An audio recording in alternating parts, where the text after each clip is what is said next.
तो कल्कि 2898 AD film Hindu पौराणिक कथाओं पर पूर्ण रूप से आधारित है, जो भगवान विष्णु के 10वें और अंतिम अवतार कल्कि के इर्द गिर्द घूमती है। हिंदू मान्यताओं और विष्णु जी के अंतिम अवतार से जुड़े होने के कारण इस फिल्म को अच्छा खासा क्रेज मिल रहा है। इसी की वजह से लोग कल्कि भगवान के बारे में डिटेल से जानकारी ढूंढ रहे हैं। इस मूवी में कल्कि अवतार से पहले की कहानी को दिखाया गया है, अभी कल्कि अवतार से बाद की कहानी बाकी है। तो बने रहिए इस वीडियो में। इस वीडियो में विष्णु भगवान के 10वें अवतार कल्कि अवतार के बारे में डिटेल से चर्चा करूंगी। नमस्ते, आप सभी का अभिवादन करती हूँ। चैनल पर नए हैं तो प्लीज़ चैनल को सब्सक्राइब जरूर करें। दोस्तों, श्रीमद् भागवत महापुराण के 12वें अध्याय में कहा गया है कि संभल ग्राम मुख्यस्य ब्राह्मणस्य महात्मना भवने विष्णु यशसा कल्कि प्रादुर्भविष्यति। इसका मतलब है संभल नामक गांव में विष्णु यश नाम के एक ब्राह्मण होंगे जिनका हृदय बड़ा उदार और भगवत भक्ति से परिपूर्ण होगा। उन्हीं के घर में कल्कि भगवान अवतार लेंगे। कल्कि पुराण में कल्कि अवतार के जन्म और परिवार की कथा कुछ इस प्रकार उल्लिखित है कि संभल नामक गांव में विष्णु यश नाम के एक ब्राह्मण निवास करेंगे जो सुमति नामक स्त्री के साथ विवाह करेंगे। दोनों ही धर्म कर्म में दिन बिताएंगे। कल्कि उनके घर में चौथे पुत्र के रूप में शुक्ल पक्ष की 13वीं तिथि को जन्म लेंगे। भगवान कल्कि के 3 और भाई होंगे जो उनके जन्म के पहले जन्म ले चुके होंगे। उनके नाम क्रमवार इस प्रकार हैं: कवि, प्राज्ञ और सुमंतक। कल्कि अवतार को छोटी उम्र में धर्म, कर्म, अर्थ, ज्ञान जैसे विषयों पर पवित्र शास्त्र पढ़ाए जाते हैं। अल्पायु में ही वो वेद आदि शास्त्रों का पाठ करके महापंडित हो जाएंगे। कल्कि का पहली बार उल्लेख महाभारत में मिलता है, जो कल्कि खंड मार्कंडेय खंड में मौजूद है। कल्कि पुराण में परशुराम की देखरेख में सैन्य प्रशिक्षण होगा। जल्द ही कल्कि भगवान शिव की पूजा करते हैं। भगवान शिव उनकी भक्ति से प्रसन्न होते हैं। उन्हें बदले में देवदत्त नामक एक दिव्य घोड़ा और एक शक्तिशाली तलवार प्रदान करेंगे। जो घोड़ा है वो गरुड़ का एक रूप माना गया है। वह देवदत्त नाम के घोड़े पर सवार होकर अपनी तीखी तलवार से दुष्टों का संहार करेंगे। तभी कलयुग का अंत होगा और सतयुग का प्रारंभ होगा। भगवान कल्कि के अनुयायी जो होंगे वो साधु स्वभाव वाले गार्ग, भर्ग और विशाल आदि भगवान कल्कि के जन्म लेने से पहले ही उनके वंश में जन्म ले चुके होंगे। भगवान कल्कि विवाह के उद्देश्य से सिंघल द्वीप जाते हैं। वहां जल क्रीड़ा के दौरान राजकुमारी पद्मावती से परिचय होता है, जो बृहद्रथ की पुत्री हैं। देवी पद्मिनी का विवाह कल्कि भगवान के साथ ही होगा, जो कि लक्ष्मी का अवतार होंगी। अन्य कोई भी इस विवाह का साक्षी नहीं होगा। राज्यगण स्त्री रूप में बदल जाएंगे। अंत में कल्कि और पद्मिनी का विवाह संपन्न होने के पश्चात स्त्रीत्व को प्राप्त हुए जो राजगण होंगे वो पुनः अपने रूप में लौट आएंगे। कल्कि भगवान पद्मिनी को साथ लेकर संभल गांव लौट आएंगे। कल्कि पुराण के अनुसार जो संभल गांव है उसको विश्वकर्मा द्वारा अलौकिक और दिव्य नगरी के रूप में बसाया हुआ है।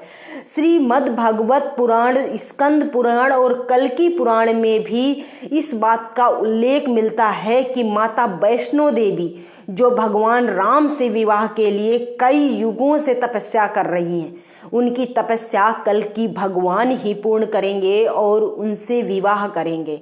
कल्कि पुराण हिंदुओं का एक धार्मिक और पौराणिक ग्रंथ है। यह एक उप पुराण है।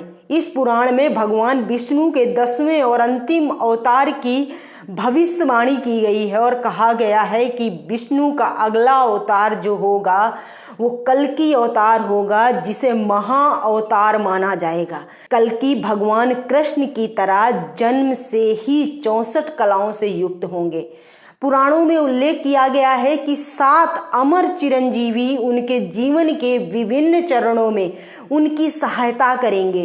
ये जो 7 चिरंजीवी हैं उनके नाम हैं अश्वत्थामा, महाबली, वेद व्यास, हनुमान, विभीषण, कृपाचार्य, परशुराम। ये भगवान कल्कि के अवतार से पहले ही जन्म ले चुके होंगे। आगे कल्कि पुराण कहता है कि हरिद्वार में कल्कि जी ने मुनियों से मिलकर सूर्य वंश का और भगवान राम का चरित्र वर्णन करेंगे और बाद में शशि ध्वज का कल्कि से युद्ध और उन्हें अपने घर ले जाने का वर्णन है, जहां पर वह अपनी प्राण प्रिय पुत्री रमा का विवाह कल्कि भगवान से करते हैं। उसके बाद इसमें नारद जी का आगमन, विष्णु यश का नारद जी से मोक्ष विषयक प्रश्न पूछना, रुक्मिणी व्रत का प्रसंग और अंत में लोक में सतयुग की स्थापना के प्रसंग को वर्णित किया गया है। 5 लक्षणों से युक्त यह पुराण संसार को आनंद प्रदान करने वाला बताया गया है। इसमें साक्षात विष्णु स्वरूप भगवान कल्कि के अत्यंत अद्भुत क्रियाकलापों का एक सुंदर और प्रभावशाली चित्रण किया गया है। जो कल्कि पुराण का अध्ययन व पठन करते हैं वो मोक्ष को प्राप्त करते हैं, ऐसा बताया गया है। कल्कि पुराण में एक बौद्ध शहर का भी उल्लेख मिलता है, जिसके निवासी धर्म का पालन नहीं करते हैं, देवताओं और पूर्वजों की पूजा नहीं करते हैं और वर्ण व्यवस्था को कायम नहीं रखते हैं, जिससे कल्कि लड़ते हैं और उस बौद्ध शहर को वो जीतते हैं। तिब्बती बौद्ध ग्रंथ काल चक्र तंत्र में धर्मी राजाओं को कल्कि कहा जाता है, जो शंभू में रहते हैं। इस ग्रंथ में कई कल्कि हैं, जिनमें से प्रत्येक बर्बरता, उत्पीड़न और अराजकता से लड़ता है। अंतिम कल्कि को रुद्र चक्रिण कहा जाता है। एक बर्बर सेना को मिटाने के लिए एक बड़ी सेना को इकट्ठा करके अराजकता और पतन को समाप्त करने की भविष्यवाणी की गई है।